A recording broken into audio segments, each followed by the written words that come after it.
여러분께서는 지금 국민일보 해직기자 조상훈이 진행하는 국민라디오 아침 시사 프로그램 조상훈의 뉴스바를 듣고 계십니다.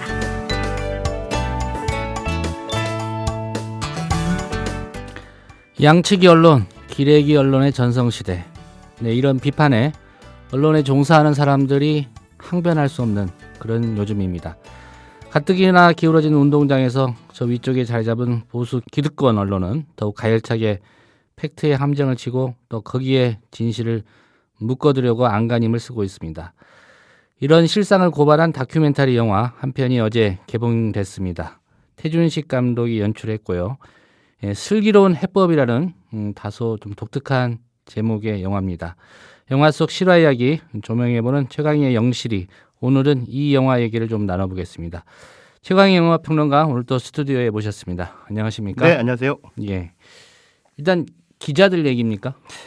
언론 환경에 대한 얘기라고 봐야겠죠. 예. 네, 요즘 뭐 청취자 여러분들도 느끼시겠습니다만 특히나 그 국민 TV 라디오 들으신 분들은 더더욱 절감하실 거예요. 요즘에 언론이 아니잖아요. 특히 뭐 세월호 참사 이후에 각종 언론들이 보여주는 어떤 보도 행태를 보자 하면은 정말 이게 정말 나라 꼴이 이게 뭔가, 언론이 도대체 어디까지 추락할 것인가라는 생각이 들죠. 앞서서 기레기 언론이라고 말씀드렸는데 예. 기자와 쓰레기의 합성어잖아요. 그렇게 그런 말이 만들어질 정도로 지금 언론에 대한 사람들 불신은 정말 극에 달해 있는 것 같아요. 기러기가 말을 알아듣는다면 아마 네. 분노할 것 같습니다.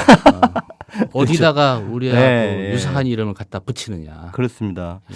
조상훈 앵커도 사실은 기자시니까 그런 얘기들, 기자 쓰레기 이런 얘기 들으시면 기분 안 좋으시죠? 아니, 안 좋지는 않아요. 네. 실상을 인정하기 때문에 제가 오래전에 쓴 어떤 기사 중에 네. 이런 대목이 있었습니다. 네. 기자 3명의 의견 통일을 이루는 것은 네네. 삼국 통일보다 어렵다. 네. 아니, 그러니까 요즘 세월호 참사 관련해가지고 보도 태도가 얼마나 엉망이면, 얼마 전에 MBC 기자협회에서 대국민 사과 성명을 내지 않았습니까? 예. 또 어제 KBS에 가봤더니 거기는 또 KBS 기자협회에서 성명을 냈더라고요. 그래서 사장하고 보도국장 세월호 참사와 관련된 왜곡 보도에 책임을 지고 물러나라. 예. 예, 그렇지 않으면 우리 행동하겠다. 제작 거부를 하겠다. 뭐 그런 그 성명서를 붙여놓은 걸 봤는데요. 지난 주말에 그 청계광장에서 세월호 참사 관련한 집회가 있지 않았습니까? 예. 그래서 제가 갔는데 행진을 이렇게 하는 와중에 이제 YTN 기자하고 KBS 기자가 와서 이렇게 촬영을 하고 있으니까 그 행진 대열 속에서 큰 소리로 사람들이 YTN 새끼들 꺼져, 뭐 KBS 새끼들 꺼져, 뭐 이러더라고요. 그래서 사실 그 사람들이 지금 촬영하러 나온 그 기자들이 그 소리를 들으면 얼마나 정말 복창이 터질까 하는 생각이 드는 거죠. 왜냐하면 이게 언론 장악이라고 하는 차원이 그 개개인의 기자들의 잘못이라기보다도 어떻게 보면 MB 정권 이후에 정말 조직적이고도 체계적이면서도 잔인하게 이렇게 진행이 돼 왔던 상황 아닙니까? 결국 정권하고 이제 그 정권에 충실한 경영진의 문제죠. 경영진 그리고 예. 일부 간부들. 해바라기성 간부들과 예. 그다음에 그 해바라기성 간부에 달짝 붙은 평기자들. 예. 예. 뭐 사실 뭐 조중동에도 좋은 기자들이 있다라고 있는 얘기는 해요. 근데 사실 조중동에 좋은 기자들이 있다 할지라도 그들이 조중동의 논조를 바꾸지 못하잖아요.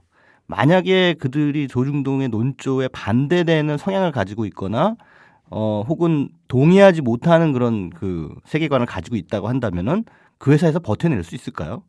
그럼 못 버텨내겠죠. 사람인 이상은 미치지 않고서야. 그러니까 저는 그래서 어떤 보수 언론의 어떤 극악한 행태를 보이는 그 언론사 종사자들도 미필적 고의의 공범이다. 그가 얼마나 양심적인 사람이든 얼마나 인격적으로 훌륭한 사람이든 간에 그 언론사가 만약에 어떤 마녀사냥식의 어떤 보도 행태를 보였다고 한다면 거기에 가담한 셈이 되는 거거든요. 예. 예, 그래서 저는 그런 면에서는 기자들도 평기자들도 충분히 정말 절실하게 반성을 해야 된다. 뭐 그런 생각을 가지고 있습니다. 아무튼 오늘 제가 소개해드릴 이 다큐멘터리도 지금 현재 언론 지형에 대해서 많은 분들이 심각성을 느끼고 있는 만큼 상당히 시의적절하고 용감무쌍한 그런 다큐멘터리가 아닌가라는 생각이 듭니다. 예. 감독은 태준식 감독이고요. 원래는 그 노동자 뉴스단에서 노동 현장에 관련된 그 다큐멘터리 작업을 많이 하셨던 분입니다. 그러다가 야만의 언론이라고 하는 저서를 이제 김성재 씨가 쓴 책을 접하게 되고 그걸 통해서 그래 언론이라고 하는 것이 지금 이 사회에서 왜 이렇게까지 망가졌나라고 하는 부분을 한번 조명을 해보자라고 예. 하면서 이제 시작이 된 기획입니다. 한 4년 정도 쭉 작업을 진행한 결과물로 이제 다큐멘터리 슬기로운 해법이 탄생이 됐고요. 이 다큐멘터리는 방송 쪽보다는 주로 신문 쪽, 그것도 조선일보, 중앙일보, 동아일보, 우리 흔히 얘기하는 조중동 3개 보수신문이 어떠한 프레이밍, 그 틀짓기라고 하죠. 예. 를 통해서 기득권이나 특정 정치 세력의 이익을 옹호하고 있는지 혹은 그에 반대하는 세력들을 마녀로 몰아가고 있는지 그 메커니즘에 대해서 아주 철저하게 회부를 하고 있습니다. 굉장히 그 통렬하게 회부를 하고 있는데요. 여러 가지 사례가 등장합니다만 그 가운데 한 가지 사례는 역시 서거한 노무현 전 대통령이 이제 은퇴한 대통령에서 퇴임한 뒤에 박연차 사건 게이트에 휘말리게 되는 그런 과정에서 조중동이 어떠한 보도 행태를 보였느냐. 이제 요것들을 계속 세밀하게 추적을 합니다. 예. 그래서 그때 당시에 그 보도는 완전히 처음부터 노무현을 그냥 마녀로 만들어 놓고 거기에 짜맞추는 식으로 계속해서 혐의 사실을 기정사실로 만들어 버렸다는 거죠. 그래서 마치 정말 뭐 진실이 뭐 중요하고 간에 검찰이 혐의 사실을 흘리면 그걸 가지고 기정사실로 소설을 써서 왜곡 날조 아니면 과장해서 보도하고 뭐 이런 식으로. 그래서 그때 이 영화의 제목이 슬기로운 해법이라고 하는 제목이 상당히 그 양면적인 게 뭐냐면요. 그때 조선일보인가에 나오는 사설에 칼럼인가 사설에 그 노무현 그러니까 말하자면 그겁니다. 노무현을 빨리 우리 이 정치사에서 제거해 버리는 게 우리를 위한 슬기로운 해법이다. 뭐 이런 굉장히 그 잔혹한 그런 글이 나왔었거든요. 근데 거기서 바로 그 제목을 따온 겁니다. 영화 제목 자체가요. 영화 제목 자체가 거기서 따와서 다시 그 제목을 비틀어서 자 그렇다면 지금 이 왜곡된 언론 지형을 어떻게 우리가 극복해 나가고 개선해 나갈 수 있을 것이냐라고 하는 차원의 질문을 슬기로운 해법이 무엇인가에 대해서 관객들에게 던지고 있는 그런 작품이라고 할 수가 있겠죠. 예. 출연진을 보니까 좀 귀에 익은 그런 이름들이 많습니다. 네, 그 정현주 KBS 전 사장을 비롯해서 뭐 시사인의 주진우 기자라든가 뭐 이런 주로 이제 약간 진보적인 그런 인사들이 많이 영화 속에서 인터뷰이로 등장을 해서 이제 언론 지형에 대한 나름대로의 진단들을 내리고 있습니다. 근데 그 가운데 또 특별히 우리가 귀 기울일 만한 사례를 들려주는 그런 인터뷰가 있는데요. 그게 바로 종합부동산세 종부세. 종부세와 관련된 그 조중동의 보도 행태. 참 그때 당시에 세금 폭탄이라는 언론사적으로 상당히 그 어떤 독창성 상을 줘야 된다는 생각이 들 정도로 그 전 국민의 3%에 불과한 사람들만이 내는 그 종부세가 마치 전 국민들에게 엄청난 세금 과중을 일으킬 것이라는 그 착시 현상을 불러내게 만든 그 단어였죠. 그 조중동의 적어도 고위 간부들은 종부세 대상이 많을 겁니다. 그렇죠. 예. 그 안에서도 대상이 많을 테니까 그래서 이걸 자기들한테는 세금 폭탄이지 국민들한테는 세금 폭탄이라고 할 수는 없는 건데 그런 방식으로 그러니까 단어를 창안해내서 무엇인가 어떠한 대상에 대한 부정적인 이미지를 만들어내는 것.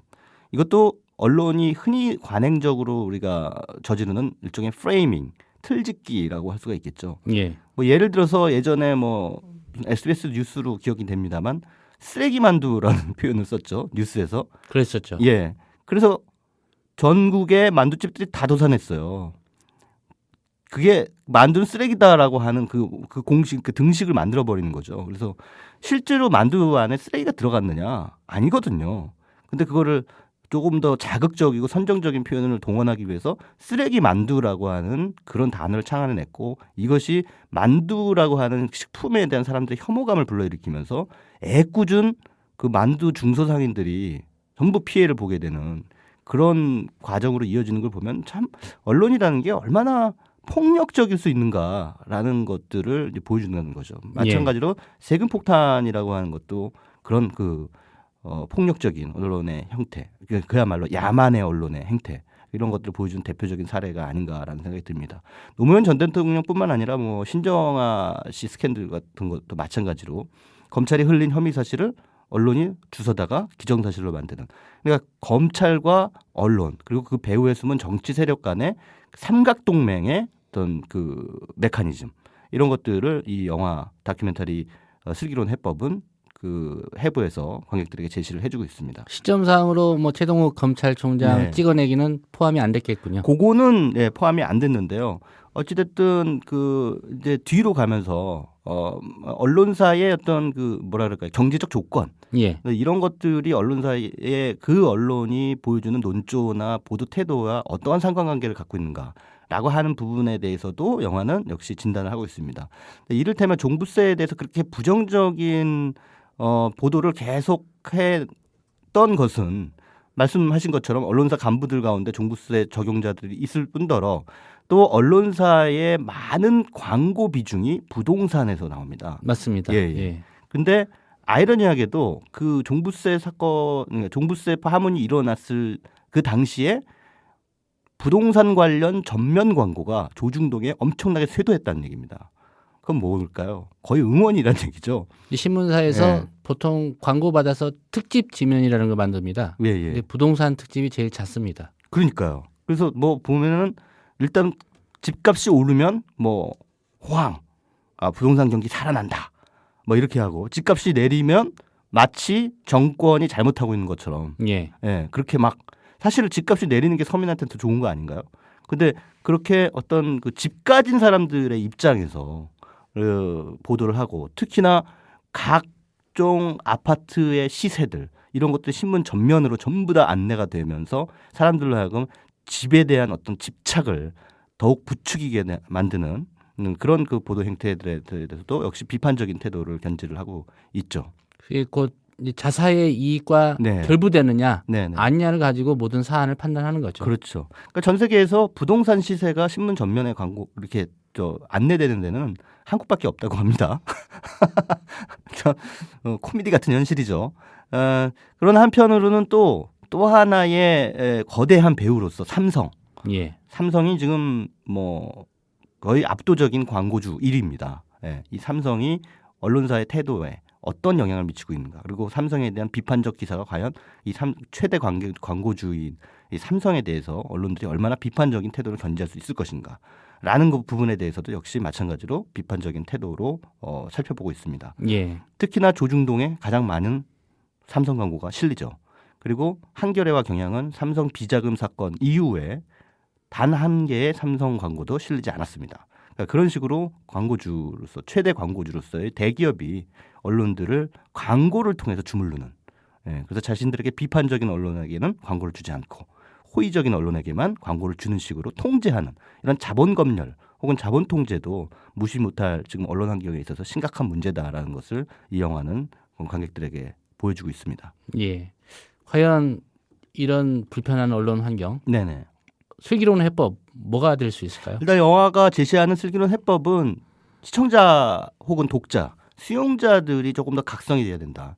그래서 지금 여러분들이 지금 국민 TV 라디오를 듣고 계시다시피 예. 대한 언론에 대한 어떤 그 응원 이런 것들도 굉장히 중요하고요. 또 기존 언론에 대해서 비판적인 어떤 태도와 거기에 대해서 뭔가 좀 거리를 두면서 이렇게 좀 더 그 언론 환경에 대한 어떤 감시라든가 이런 것들을 좀 맥락적으로 좀 살피려고 하는 노력, 이런 결국은 수용자들의 노력이 가장 중요한 것이 아닌가, 뭐 이런 결론들을 이 영화는 보여주고 있습니다.